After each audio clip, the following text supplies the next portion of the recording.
Hello, everyone, and welcome to the fifth episode of the Teen Talk podcast. And today I'm here again with a very special guest. I'm here with Jasmina. So, Jasmina, welcome. Hi, everybody. So, I think what makes this episode super special today is that Jasmina actually approached me and went like, "Hey, we need to do an episode together." And she was also like, "Okay, let's do it on these topics."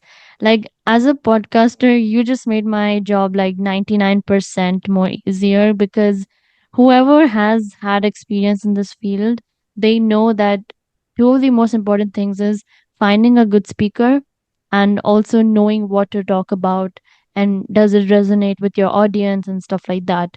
And everything we're talking about today will is resonating with my audience, and that's perfect. So thank you so much for that. I really appreciate that. And I'm just gonna dive right in and just highlight that being a student, like you're still a student, right? Um, so it's like even whilst being a student, I've seen that you have a lot of experience in different internships and stuff like that, which is very impressive.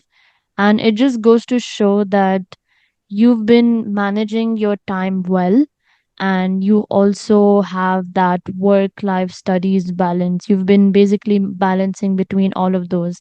So tell us about your personal strategies which you've been using, and also what students today can implement who fail to manage their time.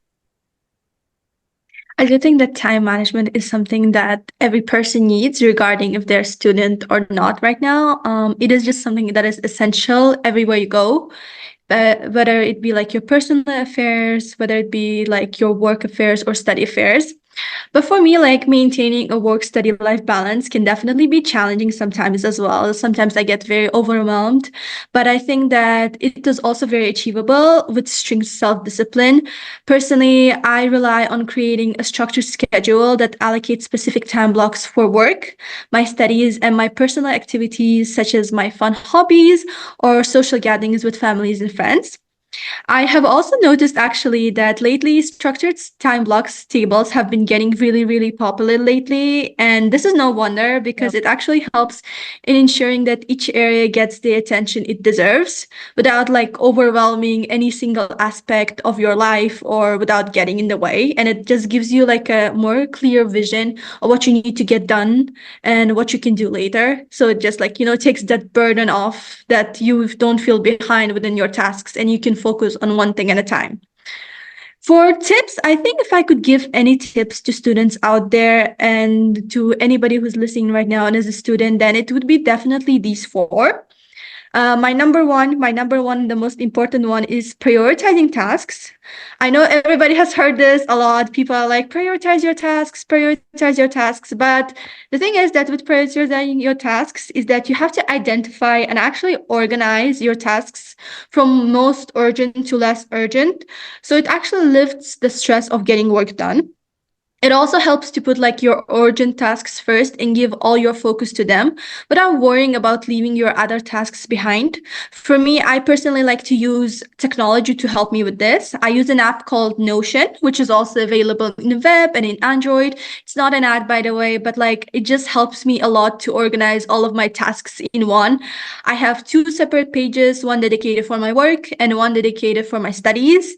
And these two pages, they have a merger page, which is mainly tasks. So all the tasks that I write related to work and all the tasks that I relate to studies have deadlines, and those deadlines get assigned like in this yearly timetable or a monthly timetable. And I just go on basing off that and start the tasks based on that. And another thing that I think would give advice is to take breaks. My favorite is to definitely the Pomodoro technique. It involves working for 25 minutes and then taking a 5-minute break. It's very good actually. It helps you getting a lot of work done because I feel like the first 5 minutes of focusing on your work can really push you forward to work harder. And then just taking a 5-minute break in between can also helps you relax and do something without being too stressed out. Absolutely. I think I love the first point which you said about prioritizing your tasks because just recently I was reading this book which I finished, And there's this one line I will never ever forget, which is when you say, so I'm just paraphrasing because I forgot the exact line. It's like when you fail to say no to people because maybe that's not your priority, and you fail to say no, their priorities are now on your calendar, right?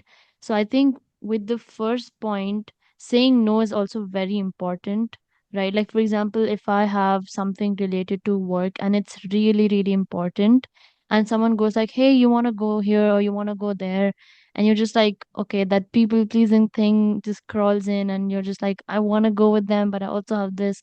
So I think prioritizing also comes with saying no, and you just prioritizing your boundaries as well. So I love how you mentioned the first point, and that actually leads to my second question, which is something I have been really excited about, the how Gen Z can be more financially literate, and why aren't Gen Z as financially literate? Like, for example, I'm guilty of this.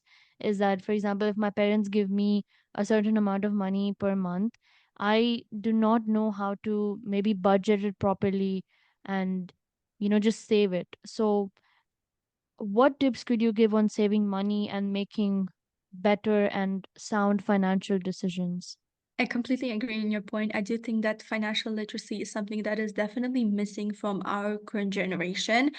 I do think that right now people like Gen Zers themselves are a lot of them are struggling to buy a house or even afford an apartment. It's getting like an actual pandemic where people are actually struggling to get their first house. For example, like our parents back in the day, they were able to get their first house by their 20s, but now you cannot get a house or even an apartment in your 20s just because not only because of financial literacy, but how the world has come to be so expensive.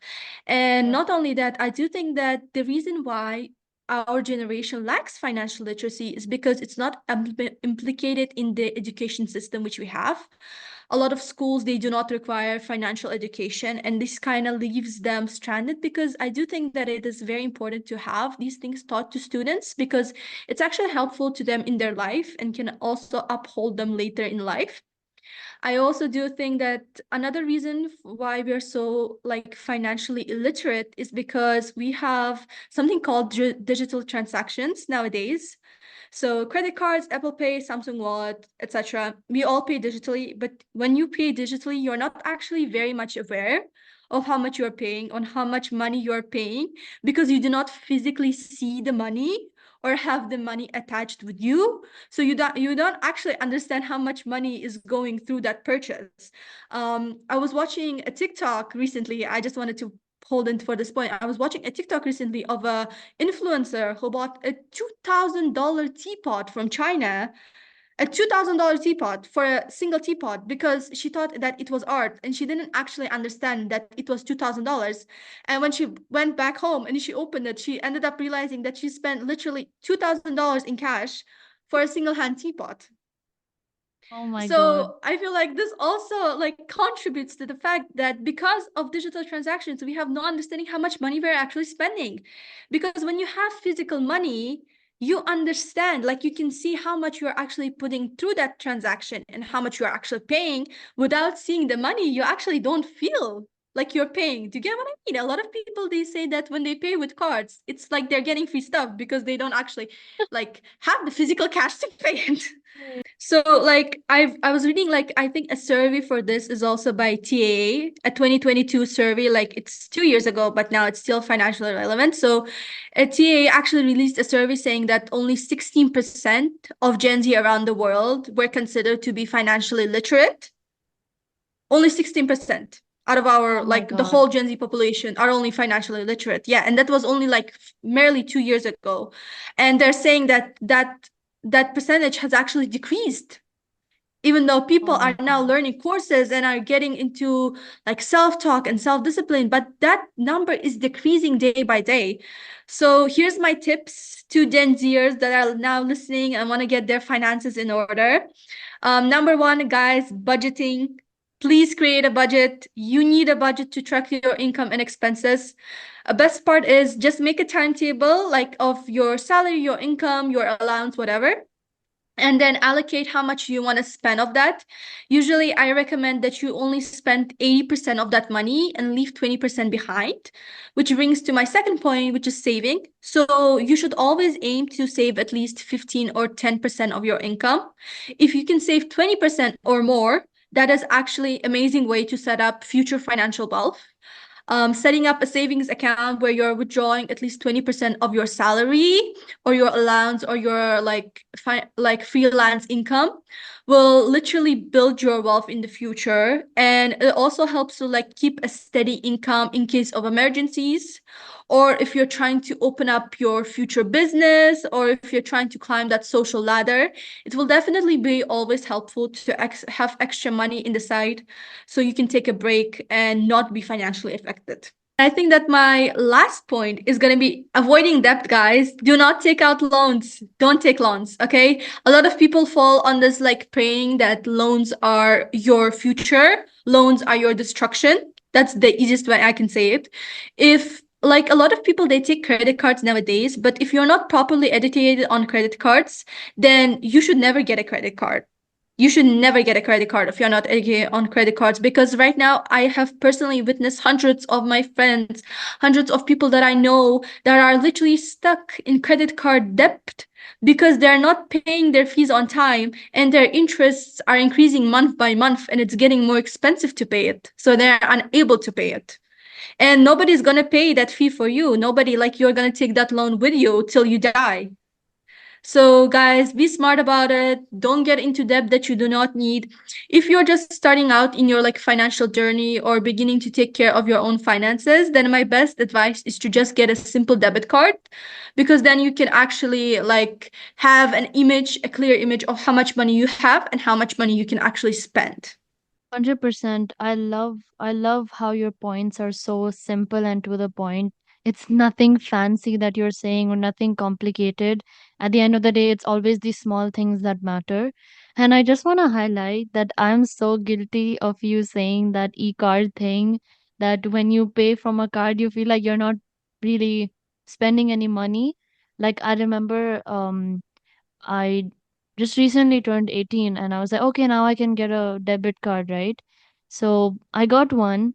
And when I had physical cash on me before I was 18, I was actually so mindful and so careful with my money. I was like, I would not even agree to pay 5 dirhams for like food when I was genuinely hungry, right?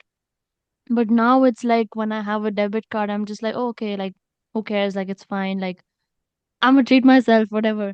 So it's like I think I've been spending more when I ever since I've got a card. And now that you're saying this, it's like, okay, this is a wake up call for me. And I'm pretty sure a wake up call for many people who are listening right now of the e card.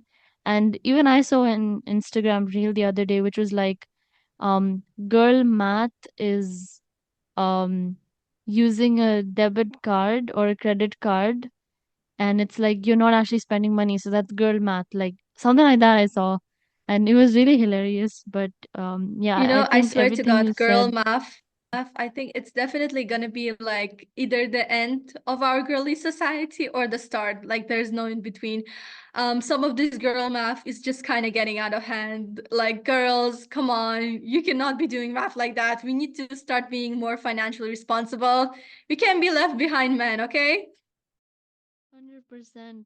And speaking of TikTok and Instagram, that actually brings me to my last question to you, which is because of platforms like Instagram and TikTok, um a lot of people have shorter attention spans now. It's like I saw this video the other day, which is like people will only watch the first 3 seconds of your video, and if it's not that engaging or if it's not that relatable, they're going to scroll.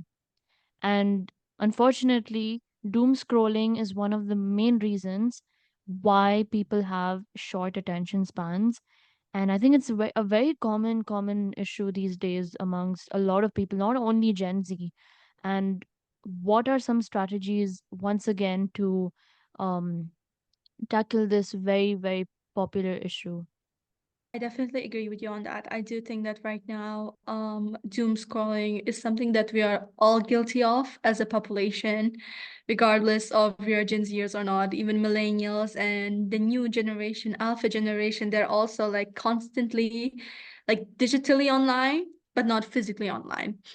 And I do Yeah. think that right now, for the average attention span, even right now, like a lot of kids are struggling right now with attention. A lot of kids are struggling to focus because they're so inadverse in their digital screens that they do not have the idea to focus on something or on the tasks. A lot of parents, like in elementary school right now, kids are struggling to learn how to read, how to write, how to count because they cannot simply pay attention. And this is something that I've been noticing a lot of doctors saying that do not give your child an iPad until they're 12. Do not give your child something like this until they hit puberty. Like, you are ruining your child's life. And that is something that I completely agree with. I do think that now limiting digital exposure should be the mindful practice number one for everybody. Not even for children, but even for adults, because even adults right now are stuck in this phase of scrolling.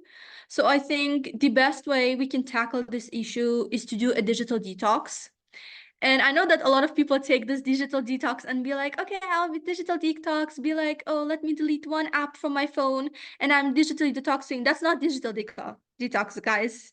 Digital detox is not when you like delete an app or delete Instagram for a week. It's when you completely close off your phone, when you completely lose your iPad, when you completely ignore your laptop, your emails, your messages, when you just close it for an hour and then do something. For example, go wash the dishes, read a book. Just do not do anything that includes a digital screen. Even TVs, like even TVs count as part of Yeah. digital detox because if you are going to turn off your phone but going to go watch TV, then that's not digital detox because you're staring at another screen. It's just bigger. Yeah. And then a second point I want to go for is mindful practices. Engage in activities like meditation or yoga. It helps a lot. Meditation helps reduce the stress and it also helps you bring back your concentration because when you meditate, basically you are completely closing off everything. You're closing off your thoughts, you're closing off any kind of stress that you've been having or anything you're thinking is just off. And even if it's for 5 minutes, you're able to actually concentrate on something and just be empty for literally 5 minutes where you can completely reduce your stress, you completely reduce everything that is disturbing you, you just get like mentally better. It even helps, like it has physical benefits as well. So I think meditation is something that people should do. And if you can like afford, like if you have time, then you should definitely check out yoga or Pilates or any kind of sport you like that you can generally like just enjoy doing without looking at time and concentrate on that one hobby. This brings like to my other point, which I think engaging in offline activities. I don't know if this is like a thing anymore. Offline activities have all become online activities. For example, reading. Reading has definitely Yeah. has been becoming more digital right now. I'm not seeing like a lot of people read physical version of books, which is very interesting. Most of them will get like PDFs or anything. But guys, if you pick up a book, it's going to be completely different. And this is coming from somebody who owns a Kindle, like that digital device thing where you can like download books. I have been reading my books there for like past 5 years, but now lately I have been switching to physical books. And it's honestly a bit more different. It like really does reduce the stress and gets you like to concentrate on that story. Also exercising. Exercise is actually really good, guys. It's not that like those influencers where they tell you, oh, exercise, you're gonna be healthy. No, exercise, you're gonna be actually doing something that helps you concentrate, to focus, and to become better physically and mentally. And also engage in hobbies or find hobbies. Guys, I know that now everybody has like very busy lives. Even me, for example, I am currently doing an internship. I'm studying. I have like I'm working full time and studying full time as well. But I still try to find time to do offline activities such as my hobbies. My favorite one has been lately has been pottery. I've been getting into pottery lately. Started my membership, I think, last month. It's been honestly such a fun thing to do, just to de-stress, detox once a week, where I go make something fun, and you also get to learn like a skill that can also maybe Yeah. be helpful later, or like something that you can do and make your own business. So I think we should all like look into aspects like this as well. 100%. Once again, you've said things we've been hearing for years.